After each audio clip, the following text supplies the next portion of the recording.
Teologi dan Tantra adalah dua konsep besar yang sering ditemui dalam berbagai tradisi agama dan spiritualitas dunia. Keduanya memiliki karakteristik yang sangat berbeda baik dalam konteks etimologi, semantik, hermeneutika, terminologi, serta dalam sejarah peradaban.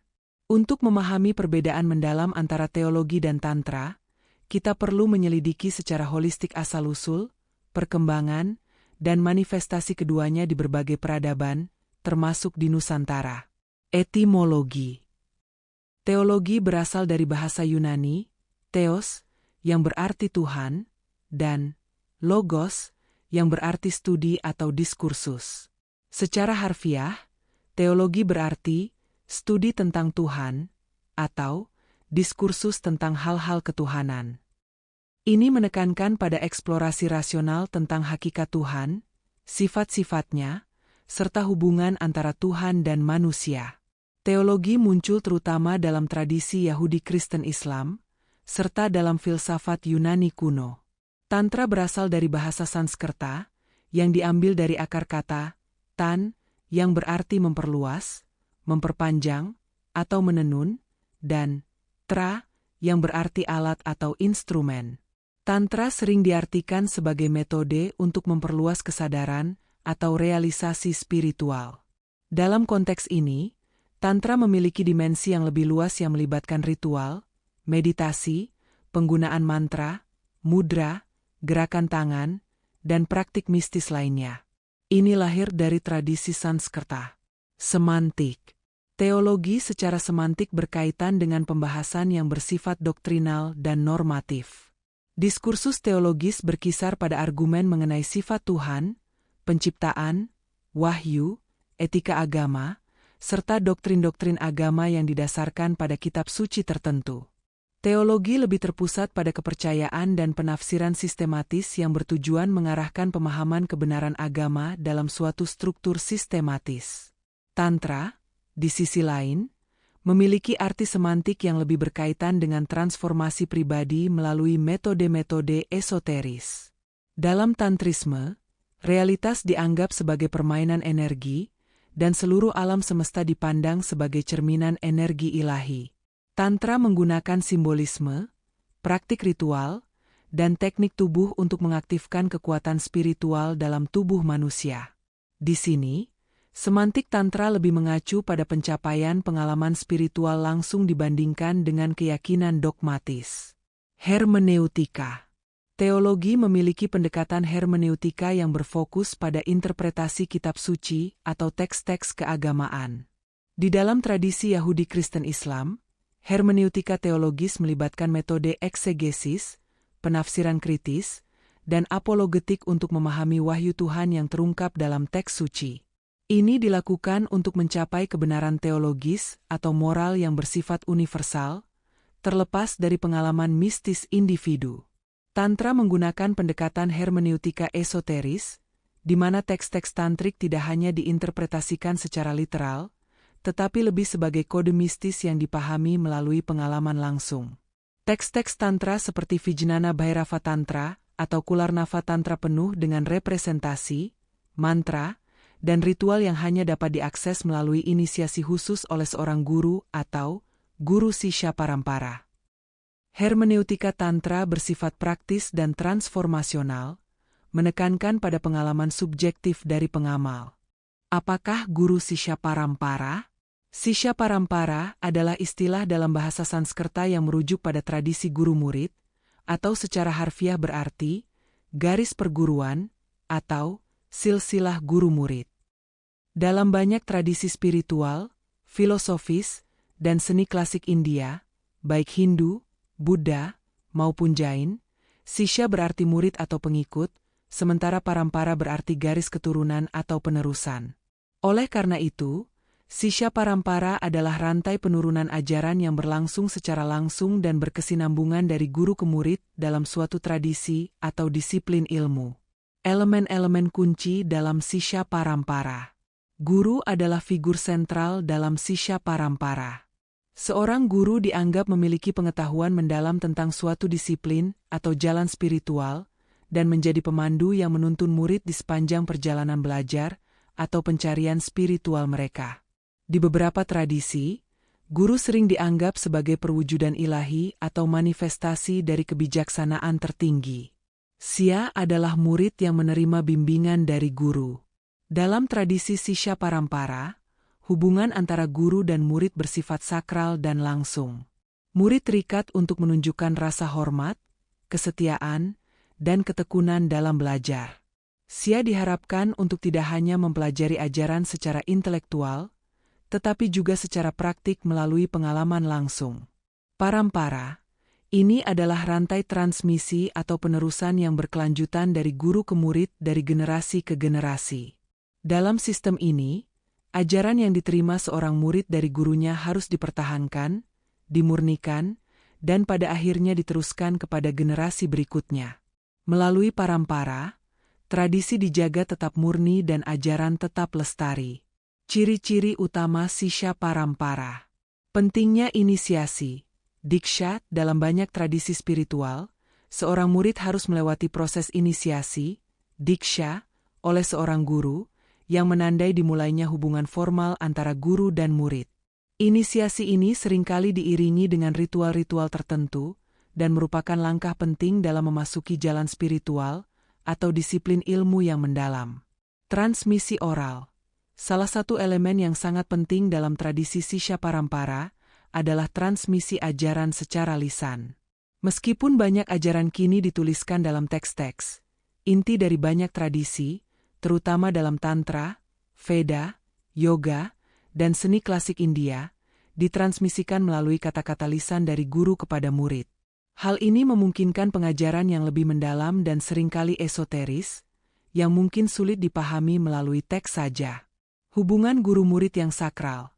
Dalam Sisha Parampara, hubungan antara guru dan murid dianggap sangat sakral dan penuh rasa hormat. Guru sering dianggap sebagai perantara antara murid dan kebenaran tertinggi. Oleh karena itu, Sisha harus memiliki bakti, pengabdian, kepada gurunya, sedangkan guru bertanggung jawab untuk membimbing murid dengan kebijaksanaan dan perhatian. Kontinuitas tradisi. Salah satu tujuan utama dari Sisha Parampara adalah menjaga keberlanjutan dan kemurnian ajaran. Di banyak tradisi, ini dianggap sebagai cara terbaik untuk melestarikan ajaran yang kompleks dan mendalam agar tidak hilang atau terdistorsi seiring waktu.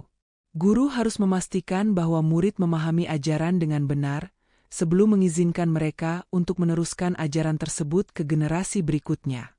Sisha Parampara dalam berbagai tradisi.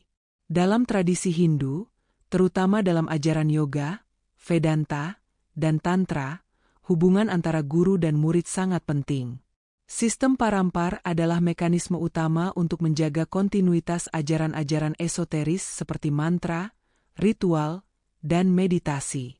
Contoh terkenal dari Sisha Parampara adalah dalam tradisi Advaita Vedanta, di mana ajaran yang dimulai dari Adi Shankara diteruskan oleh banyak generasi hingga hari ini. Dalam Buddhisme Vajrayana, Buddhisme Tantrik, guru memiliki peran yang sentral dalam inisiasi dan transmisi ajaran tantrik yang mendalam.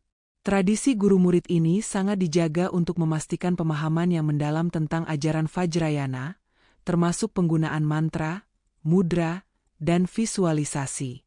Seni klasik India tidak hanya terbatas pada spiritualitas, sistem Sisha Parampara juga diterapkan dalam seni klasik India seperti tari, musik, dan drama. Misalnya, dalam tari klasik seperti Bharatanatyam atau Odissi, ajaran tari ditransmisikan melalui tradisi guru murid yang ketat untuk menjaga kesucian dan teknik yang telah ada selama berabad-abad. Contoh Sisha Parampara di Nusantara. Meskipun konsep Sisha Parampara berasal dari India, praktik serupa dapat ditemukan di tradisi spiritual dan seni di Nusantara, khususnya dalam tradisi Hindu-Buddha, serta dalam mistik lokal seperti tradisi di Jawa. Dalam tradisi Jawa, guru yang dikenal sebagai pepundhen atau pamong, memainkan peran penting dalam membimbing murid-muridnya menuju penghayatan spiritual yang lebih dalam. Hubungan ini seringkali bersifat personal dan penuh kesakralan, menyerupai struktur tradisi Sisha Parampara. Sisha Parampara adalah model pengajaran tradisional yang mendalam, di mana ajaran spiritual, filosofis, atau seni diturunkan dari guru ke murid melalui interaksi yang sangat personal dan sakral. Tradisi ini menekankan keaslian, kesetiaan pada guru, dan keberlanjutan ajaran, memastikan bahwa pengetahuan yang mendalam tetap hidup melalui generasi ke generasi. Kembali ke Tantra dan teologi, masuk dalam konteks terminologi. Terminologi, teologi dan Tantra. Teologi memiliki terminologi yang lebih rasional dan filsafat. Kata-kata seperti monoteisme, politeisme, teodisi, penebusan, inkarnasi, dan trinitas adalah bagian dari leksikon teologis yang menggambarkan sifat Tuhan, relasi manusia dengan Tuhan, dan konsep keselamatan. Tantra, di sisi lain, juga penuh dengan terminologi yang mencerminkan praktik mistis dan energetik. Istilah seperti cakras, pusat energi, kundalini, energi laten di dalam tubuh, mantra, kata-kata suci, mudra, mandala, dan yantra lebih merujuk pada metodologi pengaktifan kekuatan-kekuatan spiritual yang ada di dalam diri manusia dan alam semesta. Sejarah latar belakang peradaban dan kerajaan. Teologi berkembang dari tradisi Yunani kuno, terutama filsafat Plato dan Aristoteles, yang kemudian mempengaruhi Kristen melalui filsuf-filsuf seperti Agustinus dan Thomas Aquinas. Dalam Islam, teologi berkembang melalui aliran seperti Mu'tazilah dan Asy'ariyah yang mencoba merumuskan pemahaman sistematis tentang Tuhan melalui filsafat rasional. Di Nusantara, pengaruh teologi ini tampak setelah masuknya Islam dan Kristen, di mana teologi Islam mulai berkembang di kerajaan-kerajaan seperti Samudra Pasai, Aceh, Mataram Islam, hingga Kesultanan Ternate dan Tidore. Masuknya Kristen pada era kolonial juga membawa tradisi teologis baru. Tantra mempengaruhi tradisi Shaivisme, Vaisnavisme, serta Buddhisme Vajrayana. Tantra kemudian menyebar ke Asia Tenggara termasuk ke Nusantara, terutama pada masa kejayaan kerajaan Sriwijaya dan Majapahit. Dalam tradisi lokal, unsur-unsur Tantra bercampur dengan ajaran Hindu-Buddha dan tradisi lokal Nusantara, menghasilkan praktik mistis yang unik. Teologi dan Tantra di Nusantara. Dalam konteks Nusantara, Tantra berkembang bersama dengan Hindu-Buddha, terutama dalam kerajaan-kerajaan seperti Sriwijaya, Mataram Kuna, Medang, Singhasari, Kadiri dan Majapahit. Di sini, Tantra tidak hanya terkait dengan praktik keagamaan elit, tetapi juga bercampur dengan unsur mistik lokal, menghasilkan tradisi spiritual yang khas seperti kejawen di Jawa.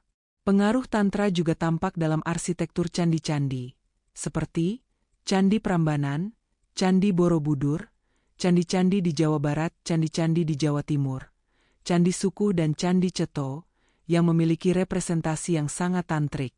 Teologi, terutama dari Islam, mulai berkembang pesat pada abad ke-13 dan seterusnya, dengan berdirinya kerajaan-kerajaan Islam seperti Samudra Pasai, Demak, dan Aceh. Di sini, diskursus teologis menjadi bagian penting dari perkembangan ajaran Islam, khususnya melalui para ulama seperti Hamzah Fansuri dan Nuruddin Araniri yang mencoba menggabungkan antara mistisisme dan teologi dalam tradisi tasawuf. Meskipun baik teologi maupun Tantra berusaha menjawab pertanyaan-pertanyaan mendalam tentang keberadaan dan realitas, keduanya memiliki pendekatan yang sangat berbeda. Teologi lebih terfokus pada diskursus intelektual dan keyakinan dogmatis, sedangkan Tantra menekankan pada praktik mistis dan transformasi spiritual langsung. Sejarah peradaban di Nusantara menunjukkan bahwa kedua sistem ini pernah bersentuhan dan membentuk wajah spiritualitas di wilayah tersebut. Demikian penjabaran tentang teologi dan Tantra. Semoga memberikan perspektif yang berguna bagi pemirsa. Terima kasih.